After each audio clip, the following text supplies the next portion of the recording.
सभी महत्वपूर्ण और नए टॉपिकों पर हिंदी निबंध और अंग्रेजी निबंध प्राप्त करने के लिए सब्सक्राइब करें मेरे इस चैनल को और दबाएं इस बेल आइकन को ताकि मैं जब भी नया वीडियो अपलोड करूं उसका नोटिफिकेशन आप तक पहुंच जाए। हेलो बच्चों, आज हम कोविड-19 व लॉकडाउन का बच्चों पर जो शिक्षा पर असर पड़ा है उसके ऊपर हम निबंध करने जा रहे हैं।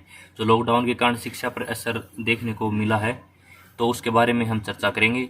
सबसे पहले विश्व पर नज़र डाल लेते हैं। वैश्विक स्तर पर इस महामारी से दुनिया के 193 देशों के 157 करोड़ छात्रों की शिक्षा प्रभावित हुई है। यूनेस्को के मुताबिक भारत में देशव्यापी स्कूल बंद होने की प्री प्राइमरी से लेकर शिक्षा के उच्च स्तर तक दाखिला कराने वाले 32 करोड़ बच्चों पर असर पड़ा है। गूगल क्लासरूम व स्मार्टफोन, यानी अब जो शिक्षा है बच्चों को किस प्रकार से दी जा रही है लॉकडाउन के अंदर। गूगल इनकॉर्पोरेशन के सहयोग से CMS गूगल क्लासरूम प्लेटफॉर्म का प्रयोग किया जा रहा है, जहां CMS शिक्षक छात्रों के कोर्स से संबंधित शैक्षणिक सामग्री व असाइनमेंट पोस्ट कर रहे हैं। इसके साथ साथ स्कूलों के अध्यापक व्हाट्सएप ग्रुप और स्काइप ऐप के माध्यम से घर बैठे शिक्षा दे रहे हैं, यानी व्हाट्सएप ग्रुप बनाकर अलग अलग कक्षाओं की तो उसके अंदर अध्ययन सामग्री डाली जा रही है, जिससे 80 से 85% छात्रों को शिक्षा मिल रही है। इसके साथ साथ शिक्षकों द्वारा छोटे छोटे वीडियो भेजकर और लाइव क्लासें भी बच्चों को प्रदान की जा रही है। जो स्काइप ऐप है इनके माध्यम से लाइव क्लासें भी दी जा रही है अध्यापकों के द्वारा।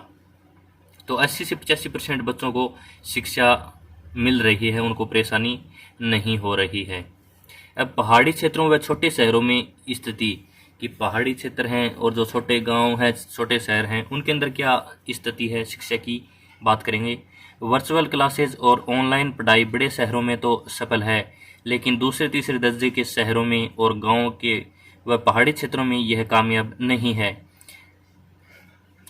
कहीं नेटवर्क की समस्या है तो कहीं अभिभावकों के पास स्मार्टफोन नहीं है। इस वजह से 1/3 छात्रों की शिक्षा ठप है, यानी 1/3 छात्र हैं वो अपनी शिक्षा नहीं कर पा रहे हैं। अब हम छात्राओं की बात करें तो 1/3 छात्राएं तो ऐसी भी हैं जिनको स्मार्टफोन चलाना भी नहीं आता, तो छात्राएं शिक्षा से ज़्यादा वंचित हैं। बच्चों के स्वास्थ्य पर असर कि लॉकडाउन की वजह से बच्चों के स्वास्थ्य पर कितना असर पड़ा है वो जानेंगे। एक रिसर्च में खुलासा हो चुका है कि लॉकडाउन की वजह से लोगों की मेंटल हेल्थ पर बुरा प्रभाव पड़ा है। लोगों और बच्चों की जो मेंटल हेल्थ है उन पर बुरा प्रभाव पड़ा है। इसी बीच एक नई स्टडी में कहा गया है कि लॉकडाउन बच्चों पर पूरी तरह जिंदगी के लिए बुरा प्रभाव छोड़ सकता है, यानी पूरी ज़िंदगी के लिए लॉकडाउन है वो बच्चों पर बुरा प्रभाव छोड़ सकता है। 10 में से 7 पेरेंट्स ने बताया है कि लॉकडाउन से 1/3 बच्चों का स्वास्थ्य खराब हुआ है। ये हम बीमारी की बात नहीं कर रहे, वैसे जो घर बैठकर जो उनके स्वास्थ्य पर दिक्कत आई है तो उनके बारे में हम बात कर रहे हैं। अब है लॉकडाउन के बाद आसान नहीं होगा छात्राओं का स्कूल लौटना कि लॉकडाउन की वजह से अब बाद में छात्राओं का स्कूल लौटना आसान नहीं होगा। तो कैसे नहीं होगा। देश में कोविड-19 के संकट से भी पहले पाया गया था कि लड़कियां रोजाना 2 घंटे घर का कार्य करती है, यानी स्कूल की पढ़ाई के साथ साथ 2 घंटे घर का कार्य भी लड़कियां करती हैं। उनके माध्यमिक शिक्षा पूरी करने की संभावना कम है, क्योंकि इनका असर कमज़ोर और निम्न वर्गीय देशों में लड़कियों की शिक्षा पर ज़्यादा होगा। अध्ययन के अनुमान के मुताबिक कुछ देश तो 50% तक कुल वर्षों की शिक्षा से को भी खो सकते हैं, क्योंकि आर्थिक दृष्टि से तंगी ज़्यादा आएगी कोविड-19 और लॉकडाउन के कारण, जिससे क्या है कि छात्राओं की जो शिक्षा है वो कमी आ सकती है छात्राओं की शिक्षा में। अब स्कूलों में लड़कियों को बनाए रखना कि स्कूलों में लड़कियों को बनाए रखना किस प्रकार से बनाया, यानी मतलब उनकी पढ़ाई निरंतर रखी जा सकती है।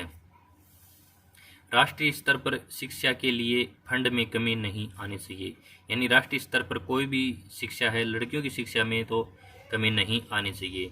फिर से शिक्षा को पटरी पर लाने की योजना में जेंडर बजटिंग बच्चों पर नज़र रखना स्कूल बंद होने से नुकसान का जायज़ा ज़रूरी है। माता पिता पर आर्थिक बोझ घटाने के लिए स्कॉलरशिप, लड़कियों की फीस माफ़ करना, मुफ्त में किताब कॉपी उपलब्ध करवाना, सैनिटेशन सैनिटेशन की सुविधाएं, खाना और पानी की उपलब्ध बहाल करनी चाहिए। यानी ये उपाय करने से हम जो छात्रों की शिक्षा है वो निरंतर जारी रख सकते हैं। तो बच्चों, ये लेख था लॉकडाउन के बाद जो बच्चों पर शिक्षा पर असर पड़ा है उसके ऊपर। तो कैसा लगा ये लेख कमेंट बॉक्स में ज़रूर बताएं। अच्छा लगा हो तो दोस्तों से शेयर करें, चैनल को सब्सक्राइब नहीं किया तो चैनल को सब्सक्राइब करें। धन्यवाद।